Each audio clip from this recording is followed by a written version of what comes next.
പ്രിയമുള്ളവരെ, കഴിഞ്ഞ ദിവസം കളമശ്ശേരിയിലെ സന്യാസിനി സമൂഹത്തിന്റെ അവർ വർഷങ്ങളായി രേഖാപരമായി കൈവശം വരുന്ന മതിലുകൾ പൂർണ്ണമായും തകർത്തുകൊണ്ട് സാമൂഹ്യ വിരുദ്ധരുടെ ഒരു അഴിഞ്ഞാട്ടമാണ് അവിടെ നടന്നിരിക്കുന്നത്.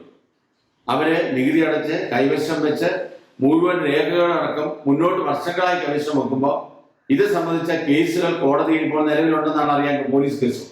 പക്ഷെ ഇതൊക്കെ മറികടന്നുകൊണ്ട് മസിൽ പവർ ഉപയോഗിച്ച് പിടിച്ചെടുക്കാമെന്നുള്ള അഹങ്കാരത്തോടുകൂടെ ആ പരിസരത്തുള്ള കുറെ സാമൂഹ്യ ദ്രോഹികൾ ആ സിസ്റ്റർമാരെ വഴി തടസ്സപ്പെടുത്തുകയും മനുഷ്യാവകാശ ലംഘനം അവിടെ നടത്തുകയും ചെയ്തിരിക്കുകയാണ്. ഇത് ഒരു കാരണവശാലും അംഗീകരിക്കാൻ പറ്റില്ല. ഇത് കേരളീയ സമൂഹത്തിന് ഉൾക്കൊള്ളാൻ പറ്റാത്ത ഒരു കാര്യമാണ്. അതുകൊണ്ട് തന്നെ ഗവൺമെന്റ് ആഭ്യന്തര വകുപ്പ് ശക്തമായ നടപടിയെടുക്കുകയും ആ സിസ്റ്റർമാർക്ക് ആവശ്യമായ നീതി അവിടെ നടപ്പിലാക്കി കൊടുക്കാൻ വേണ്ട നടപടി ഗവൺമെന്റ് എടുക്കണം. മാത്രമല്ല പോലീസിന്റെ ജാഗ്രത അവിടെ ഉണ്ടാകണം.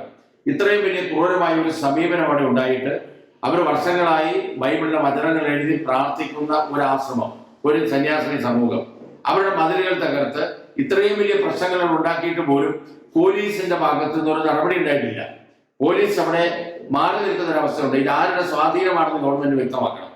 ആർക്കും ആരെയും ആക്രമിക്കാം, എവിടെയെങ്കിലും ബലമായി പിടിച്ചെടുക്കാം, രേഖയൊന്നും പ്രശ്നമല്ല എന്ന് പറഞ്ഞാൽ കേരളീയ സമൂഹത്തിന് ജീവിക്കാൻ പറ്റുമോ? ഈ നാട്ടിൽ ക്രമസമാധാനം ഉണ്ടോ? അല്ലെങ്കിൽ പോലീസിന്റെ ഭാഗത്തു നിന്ന് ഇതിന് പറ്റില്ലെങ്കിൽ അവർ പറയണം, പൊതു സമൂഹം ഞങ്ങൾ ഇടപെട്ടോളാം. അതുകൊണ്ട് ഇത് ഒരു തടക്ക് അവസാനിക്കാൻ പോകുന്ന ഒരു കാര്യം ആരും കണക്കാക്കേണ്ട.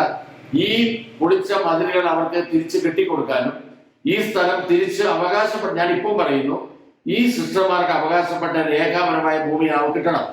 ഇനി കയ്യേറുകൾക്ക് രേഖയുണ്ട്, അവർ ഹാജരാക്കട്ടെ.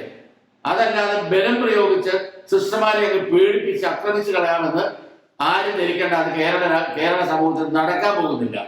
അതുകൊണ്ട് തന്നെ ശക്തമായ പ്രതികരണവുമായി മുന്നോട്ട് പോകുമെന്നാണ് എനിക്ക് വളരെ വിനയപൂർവ്വം പറയാനുള്ളത്. ഗവൺമെന്റിന്റെ ഭാഗത്തുള്ള നടപടിയാണ് ഞങ്ങൾ പ്രതീക്ഷിക്കുന്നത്.